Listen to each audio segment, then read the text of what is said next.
sur le partage et sur l'entraide.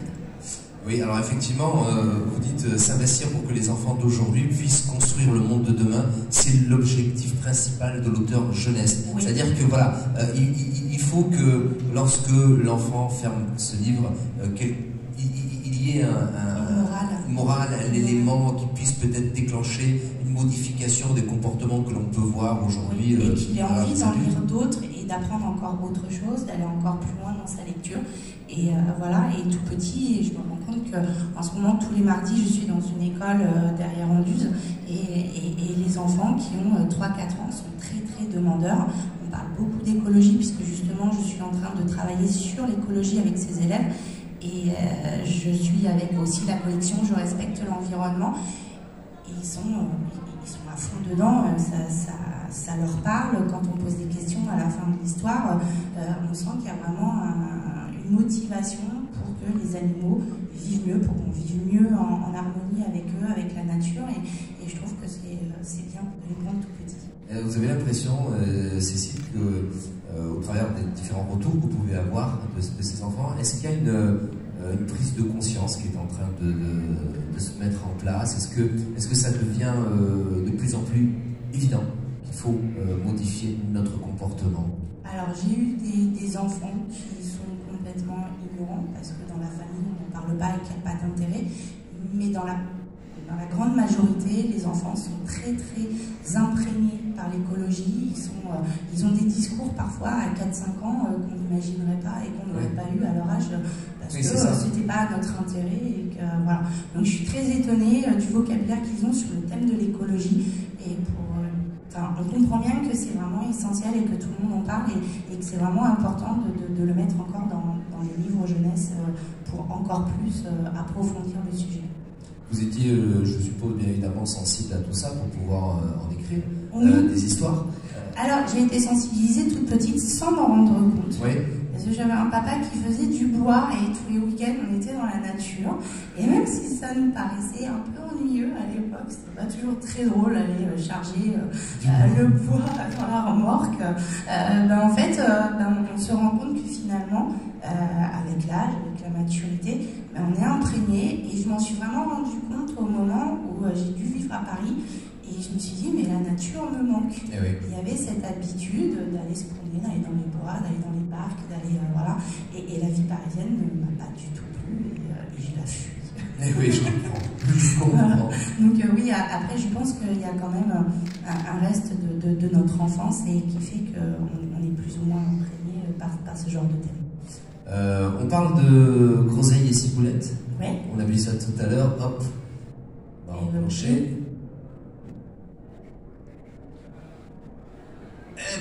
Et alors, voilà.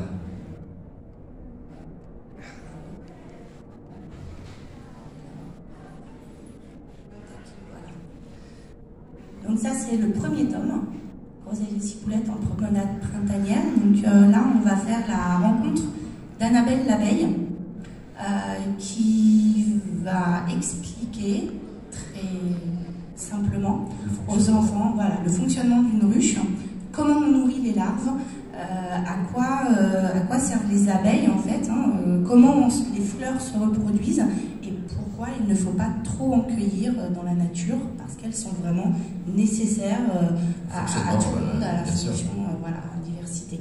Donc voilà, c'est un petit livre qui parle de tout ça. Ça a amusé les enfants, donc c'est déjà bien parce que ça veut dire que les petites aventures amènent quand même l'enfant à écouter et à comprendre certaines choses. Donc on est content, le pari a été gagné, mais on espère que les autres vont. Comment vous travaillez avec l'illustratrice? Alors en fait, donc on a décidé toutes les deux des thèmes qu'on allait aborder sur les 8 histoires. Et puis de temps en temps, alors moi les 8 histoires sont écrites. J'ai terminé il y a 2 ans à peu près.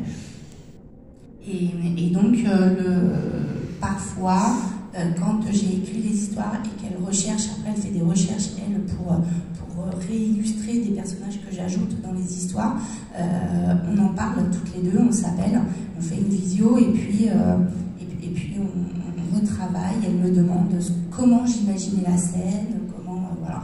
Moi, le but, c'est aussi d'avoir sa partie à elle, d'avoir son imagination et de mélanger un peu les deux. Ce qui fait la particularité de Groseille et Ciboulette en promenade printanière, c'est elle est vraiment partie, elle, dans son imagination par rapport à mes textes. Donc, moi, je lui laisse carte blanche, en plus, ce sont ses personnages, donc voilà, j'ai pas de... Il y a aussi un autre petit livre où il y a un lézard, je crois. Oui, alors c'est celui d'après. Hop, il est là. Voilà. Donc là, c'est Groseille et Ciboulette rêvent d'une bonne baignade. Et en fait, là, on va vraiment toucher l'écologie avec la pollution des eaux, ce qui peut impacter les insectes ou tous les animaux qui ont besoin de cette eau. Donc là, c'est la révolte, en fait. On parle vraiment d'une révolution des animaux contre la pollution et contre l'homme. On évoque donc Groseille et Ciboulette, on parle d'écologie, deux amies curieuses qui aiment comprendre le monde qui les entoure, et qui vont amener petit à petit les enfants à s'intéresser à l'écologie, mais aussi au partage et à l'entraide. Oui, c'est-à-dire que les prochaines histoires vont parler plus de partage et d'entraide. On va se mettre sur des thèmes, alors pour les amuser, Noël, Halloween, les vacances d'été, enfin voilà, des choses un peu plus saisonnières, et, voilà, et les histoires vont amener les enfants à réfléchir sur le partage, l'entraide, l'écoute de l'autre, le besoin de vivre avec les autres. Comment naissent vos idées d'écriture? Est-ce que vous allez puiser dans vos expériences personnelles? Vous avez une presse cadeau? Alors, je vais souvent puiser dans mes expériences personnelles. Il y en a une d'ailleurs avec Groseille et Ciboulette qui vont se retrouver sur la plage et qui vont faire la rencontre de plein d'autres animaux, et ces animaux ne parlent pas la même langue qu'elles. Donc, je vous laisse la découvrir quand elle sortira, mais pour anecdote, c'était ce qui m'arrivait quand j'étais petite et que j'allais jouer avec les enfants sur la plage, et ça pouvait être des Hollandais, des Allemands, enfin voilà, et on ne parlait pas la même langue, et finalement avec les gestes, on arrivait à s'amuser. On arrive toujours à s'amuser, à se comprendre. Ouais. Groseille et Ciboulette, parlons en présent de Couette Couette. Là, c'est une autre... Alors là, c'est pour un autre âge, on est déjà dans la... Et une autre de vos passions. Parce oui, que oui, là pour le coup, là on est dans le voyage. Ouais, là, je me fais plaisir. Emmanuel Jo, pareil, qui est venu me chercher en me disant, tu sais, j'aime bien tes histoires, j'aimerais bien illustrer une de tes histoires. Et moi, j'ai un personnage qui s'appelle Couette Couette, que j'ai imaginé, et pareil, je ne sais pas écrire, donc j'aimerais que tu lui fasses vivre ces histoires. Et elle voulait absolument que Couette Couette commence sa première histoire avec la piraterie, parce qu'elle adore ça. Donc je suis partie et je lui ai dit, écoute, moi une histoire de pirate pour une histoire de pirate, ça ne m'intéresse pas, je suis pas trop dans ce genre de choses. Moi ce que je te propose, c'est qu'on fasse cette histoire autour d'un vrai pirate, un vrai personnage historique. Donc là c'est François Leclerc, qui a vraiment existé pour le coup, et je raconte son histoire. Alors, sous forme de roman, avec Couette Couette, qui le rencontre parce qu'elle a une grande imagination. Et... Voilà, parce que ce pirate, il arrive dans le rêve. Oui, c'est ça, c'est-à-dire qu'elle ouvre un livre sur la piraterie parce qu'elle est fan de piraterie, elle oublie d'aller déjeuner. Voilà, c'est ça, elle n'est pas intéressée, elle est à fond avec son livre, enfin voilà. Et on ne sait pas comment, mais elle plonge dans le livre. Et sa maman la retrouve endormie. Ouais, voilà. C'est ça, et elle dit plus tard, je veux être pirate. Voilà, c'est ça. Sauf que quand elle vit son aventure, elle se rend compte que les pirates ne sont pas si gentils que ça. Et en fait, on explique la différence entre les pirates et les corsaires, et comment finalement, il n'y a pas grand-chose de différence entre les deux, et les corsaires ne sont pas forcément très gentils. Et que la frontière est très fragile. Ouais, c'est ça. Donc, on suivra une collection. Couette Couette va suivre pour fin mai, début juin, chez les Touaregs, dans le Sahara. Voilà, elle va traverser avec une troupe de Touaregs. On va l'amener avec la clé du désert, qui est un objet qui est une légende, mais qui existe vraiment. Et voilà, donc j'ai dû lire énormément de choses sur le sujet, mais je suis sûre que les enfants vont s'y intéresser beaucoup, parce que c'est magique. Et voilà. je ne sais pas si on prend réellement conscience du travail en amont de préparation, parce que c'est vrai qu'en tant qu'adulte, quand on a le livre entre les mains, voilà, c'est je ne sais pas combien de pages, quinzaine peut-être, même 30 plus, non, 40. Alors oui, alors moi après quand j'écris, je suis en format A4, hein, je suis sur Word, donc ça doit me faire une douzaine de pages. Voilà. Donc on se dit bon, c'est rapide, c'est pas beaucoup, c'est très long. C'est très long. C'est très long parce que déjà, il faut aller chercher tous les renseignements sur le sujet qu'on veut traiter. Donc pour le coup, avec les Touaregs, ça a été, je crois que ça a été plus de 12 heures de visionnage de documentaires pour vraiment me mettre dans le paysage, parce que j'avais besoin de ce paysage pour emmener mon personnage dans cette aventure. Et puis après, ça a été des heures et des heures de lecture pour comprendre qui sont les Touaregs exactement et pas seulement ce qu'on connaît d'eux. Enfin voilà, c'est vraiment des heures de travail avant d'écrire une phrase. Et puis après, on a une idée, et puis on se dit, ah bah oui, mais il me manque tel truc, donc il faut aller rechercher par rapport à ça, et on recommence. Donc un petit livre comme ça, c'est 4-5 mois d'écriture, voilà, et puis après il y a la correction, il y a les relectures, qu'est-ce que je retire, qu'est-ce que j'ajoute. Il travaille avec les illustrateurs aussi. C'est ça, parce que là, Emmanuelle est en train de travailler donc, sur les Touaregs, et à chaque fois qu'elle a fini une illustration, il faut qu'elle demande l'aval à l'éditeur, que moi aussi je sois d'accord, si ça me convient par rapport à la partie qu'elle a choisie. Donc on est tout le temps en train de se dire oui ou non sur ce qu'on fait. Et puis derrière, sur Groseille et Ciboulette et sur Couette Couette, je travaille aussi sur des dossiers pédagogiques qui sont téléchargeables gratuitement sur mon site internet. Donc des dossiers pédagogiques conçus pour l'âge de la lecture, téléchargeables gratuitement sur le site de l'éditeur et peut-être aussi sur le vôtre. Oui. Qu'est-ce qu'on y trouve dans ces... Alors, sur Groseille et Ciboulette, comme c'est pour les 4-5 ans, ça va plutôt être des jeux autour de Groseille et Ciboulette, des coloriages, du vocabulaire, enfin vraiment des petites choses pour les amuser. Il y aura du bricolage après par rapport à certains thèmes. Et puis, Couette Couette, par contre, comme c'est pour les plus grands, là, j'ai vraiment divisé par thème. Donc, il y a de l'histoire, il y a de la géographie, il y a parfois des mathématiques sur certains thèmes, parce que quand on part en Andalousie et qu'on fait la rencontre de scientifiques, on part avec eux sur les mathématiques, et donc on part sur l'histoire des maths. Donc tous les dossiers pédagogiques ont vraiment tous les thèmes. Donc ça aussi, c'est des grosses recherches pour créer les dossiers pédagogiques et pour que les enfants puissent apprendre en s'amusant, parce que derrière ce sont des petits jeux, des petites cartes à créer eux-mêmes. J'ai créé un jeu de mathématiques et tout ça. Moi je suis nulle en mathématiques, et je me suis imaginé un jeu qui pouvait justement plaire aux enfants. Et on a plus de micro. Allô? Oui, ça revient.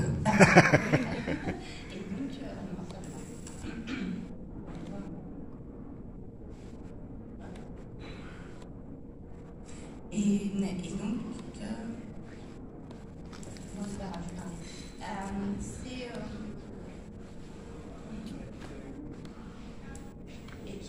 non, il veut plus. Ah si, ça y est, il est parti. Voilà. Bon. Je sais pas, on va le changer. C'est celui-ci à couper complètement, et celui-là peut-être... Non, bon, voilà. Non, bah, c'est bon. Et donc en fait, l'épouse de l'éditeur est justement professeure de maths. Donc elle m'a juste corrigé une ou deux petites choses. Elle m'a dit c'est super pour travailler. Voilà, donc je m'amuse des fois à faire des choses, mais qui ont toujours un intérêt avec le livre.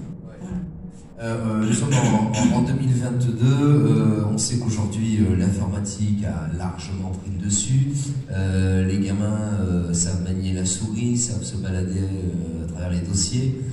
C'est une vraie volonté de votre part de leur permettre, parce que c'est dans l'air du temps, de pouvoir accéder à des dossiers téléchargeables sur un site, mais aussi qu'ils aient entre les mains cet objet qu'est le livre. Vous associez les deux finalement. Parce que le dossier pédagogique, c'est un plus de l'histoire, ça peut aider des enseignants, mais ça peut aussi aider des enfants qui ont envie eux-mêmes de compléter leurs connaissances sur les sujets qu'on aborde dans le livre, et que c'est juste un complément gratuit que j'ai décidé de faire par moi-même. Donc voilà, après c'est ma propre volonté, et donc voilà, je m'amuse. Et du moment où je m'amuse, c'est génial.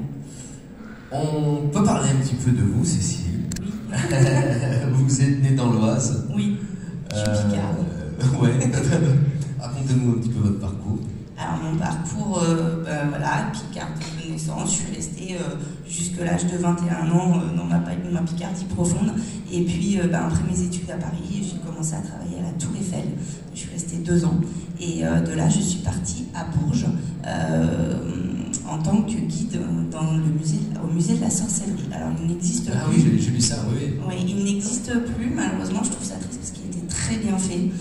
Il parlait de l'Inquisition, il parlait de toutes les légendes de sorcières, des mythologies et compagnie. Et je me suis amusée, je ne suis pas restée très longtemps, je suis restée 2 mois, mais je me suis beaucoup amusée. Et puis après, je suis rentrée en agence événementielle, où j'ai pu travailler au château de Chantilly. Et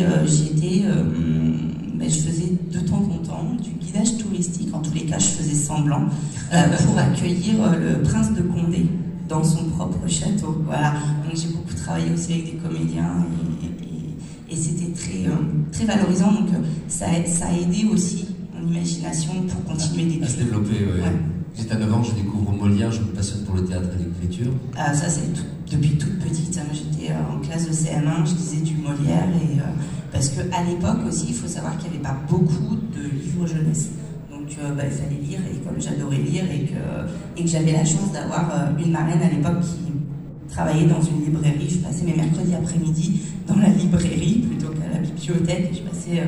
J'étais assise par terre, et tout doucement je lisais tous les livres, et la libraire était gentille, elle me payait mon goûter après. On va vous inviter à aller discuter avec Francis Huster de Molière. Oui. Vous allez passer un grand moment. Moi, je suis pas aussi un grand moment, vous allez passer. Donc, vous dévorez des livres, et il y a aussi une rencontre à l'âge de 8 ans, une institutrice remplaçante qui vous donne envie de développer cette deuxième passion, oui, qui est le voyage. Oui. En fait, alors je l'ai en image, c'est marrant, parce que cette maîtresse, je me souviens pas de son nom, parce qu'elle est passée très très rapidement dans notre classe, mais comme elle restait que 2 ou 3 jours, elle estimait que bon, allez, le matin on travaillait, on faisait ce qu'on avait à faire, et comme c'était quelqu'un qui voyageait énormément, elle se disait que les photographies de ses voyages pouvaient nous apporter quelque chose. Et tous les après-midi, elle mettait comment on appelait ça, petites photos sur le mur, des diapositives, voilà, les diapositives sur le mur, et elle nous racontait ses voyages. Et je me souviens d'un voyage qu'elle a fait en Norvège où on voyait les aurores boréales, et là j'ai dit ouais, c'est ça. Et en plus à la même époque, j'avais mes grands-parents qui voyageaient beaucoup et qui revenaient tout le temps avec leurs diapositives et qui en remettaient une couche, et voilà. Et du coup je suis partie dans le tourisme. On a parlé tout à l'heure de Molière. Vous découvrez également Maupassant, Balzac, Zola, une vie artistique qui commence à vous faire un peu rêver. Ouais. Et à 16 ans, vous découvrez Victor Hugo. Ouais.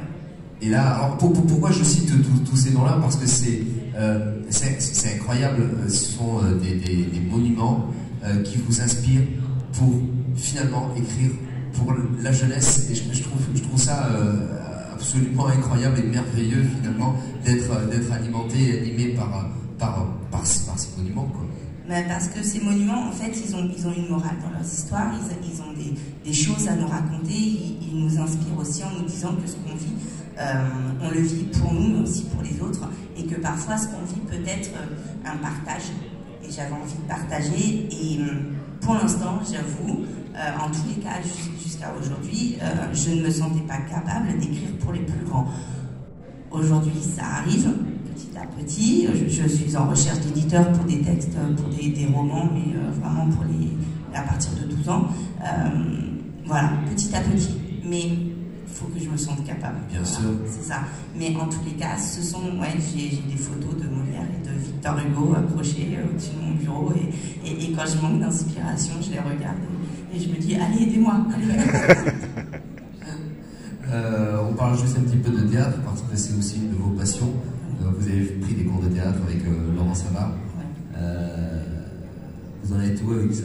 Et est-ce que ça vous aide à imaginer, à peut-être voir ces personnages couette sur scène, se déplacer? Ça vous aide à construire l'environnement? Oui. Je pense que ce que j'ai appris avec Laurent Savard m'a appris à mettre en scène, à imaginer vraiment tout ce que la façon dont je vois le personnage, à vraiment le décrire tel que je le vois. D'ailleurs, il y a beaucoup de gens qui ont lu le roman, qui est en recherche d'éditeurs, qui m'ont dit ce qui est bien, c'est qu'on te suit vraiment, c'est-à-dire qu'on est vraiment avec le personnage, on voit les paysages, on voit tout, on est vraiment dans l'histoire. Donc ça me rassure un petit peu, mais je me dis que peut-être que sans ces cours de théâtre, j'aurais pas su, parce que il y a des moments où je parle tout haut. Je suis toute seule dans mon bureau et je relis à voix haute ce que j'ai lu pour être certaine, avec le ton que je lui donne, de savoir si ça matche ou pas. Oui, parce qu'il y a aussi cette difficulté finalement qui est de écrire, c'est une chose, illustrer, c'est une chose, mais par contre, est-ce que l'enfant va capter la bonne intention qu'on a envie de donner à cette phrase? C'est ça. Alors moi, je le lis en jouant. Alors je suis pas conteuse, hein, mais comme j'ai eu ces petits cours de théâtre, c'est vrai que la lecture, en donnant le ton, en y mettant du cœur, c'est beaucoup plus facile. Et du coup, les enfants, des fois, je les vois, voilà, ils sont dedans. Donc je me dis, là, c'est gagné. C'est bon. Et un mot placé à une place différente peut changer complètement la phrase. Et donc c'est pour ça que souvent je relis la phrase tout haut quand je suis pas. Je me dis, oula, il y a quelque chose qui va pas. Quelque chose qui cloche, ouais.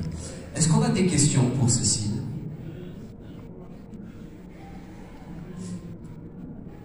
Il y a votre fille juste là devant. Comment tu vois ça, toi? Tu les lis, les histoires, j'imagine bien, avant qu'elles soient éditées. Est-ce que tu lui donnes ton avis? Est-ce que tu dis ça j'aime bien, ça me gêne? Ouais, tu lui donnes ton avis? Là, je suis en train de le faire en plus avec un de ses livres. Donc, là, j'ai lisé. Non, mais on regarde pas Papa qui filme. Donc, oui, je fais ça souvent. Et puis, j'ai l'honneur et le privilège de lire en VIP. Bien sûr, oui, lecture VIP. Comment vous réagissez, vous, quand votre fille, elle lit, elle vous donne son avis? C'est un rapport privilégié, je dirais, que tous les parents n'ont pas, parce que là, on est sur quelque chose de... Alors, jusque-là, elle n'était pas très objective, parce qu'elle était encore un peu jeune, et que c'était maman, et que tout était parfait, alors que moi, je cherchais justement la petite chose qui pouvait ne pas aller pour son âge. Aujourd'hui, c'est mieux, parce que elle est déjà au lycée, donc elle réagit différemment. Et là, première lecture, maman, ça... Ouais, ça, moi, je le verrai autrement. Ok, bon, on va revoir, et puis on verra bien, voilà. Après, elle me fait des critiques, mais de l'avoir déjà envoyé à un éditeur qui m'a fait un retour, et je lui dis bah non, parce que justement, on m'a dit de le transformer comme je viens de te le donner, donc je peux pas le faire. Sûr, voilà. Donc voilà, donc ça lui apprend aussi certaines choses du monde de l'édition et de la façon dont on peut écrire et ce qui se dit, ce qui se dit pas, parce qu'à cet âge-là, on a un parler un peu cash et on s'imagine que dans les livres c'est pareil. Voilà. Alors que là, on a de la littérature et on est obligé de mettre un certain vocabulaire et c'est pas un scénario, c'est ce que je lui ai expliqué. Un scénario, on peut se permettre certains langages, on peut se permettre qu'un roman, on ne peut pas. Comment, juste avant de se quitter, comment vous vivez au quotidien ce métier qui, bon, somme toute, est un petit peu, je dirais, qui sort un petit peu de quelque chose de classique et traditionnel? Vous travaillez de chez vous, vous avez un bureau. Comment c'est compatible avec une vie de famille au quotidien? Comment vous vous organisez? Alors, j'écris beaucoup quand ils sont tous absents de la maison, parce qu'il me faut du calme. Je suis incapable même de mettre de la musique, c'est pas possible.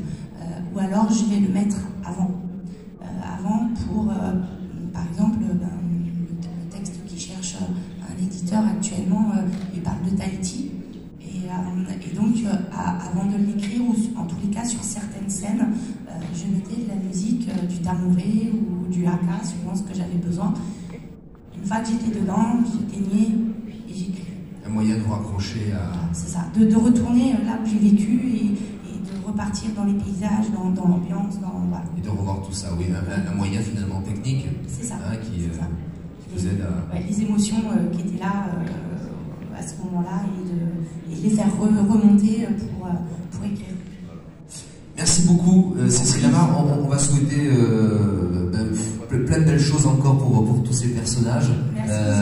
Rosalie Sigoulette, Coued, et puis vous disiez des choses qui ne devraient pas trop tarder à arriver pour la suite. Mais oui, normalement il y a pas mal d'histoires de Noël qui vont sortir. En fait j'avais écrit comme une nouvelle sur Noël, c'est-à-dire que c'était 5 histoires en une seule. Projet qui a été refusé par Hachette parce qu'ils ne savaient pas où le mettre dans leur collection, mais j'ai eu un mot me félicitant pour l'écriture et pour l'imagination. Mon éditeur me l'a pris et il va le transformer en album jeunesse, en roman et en kamishibai, donc il y aura 6 versions différentes des histoires. Voilà. C'est bien tout ça. C'est parfait. Merci beaucoup Cécile Lamar, on vous retrouve sur votre stand pour retrouver tous ces albums et vos dédicaces. Merci beaucoup. Merci. Merci.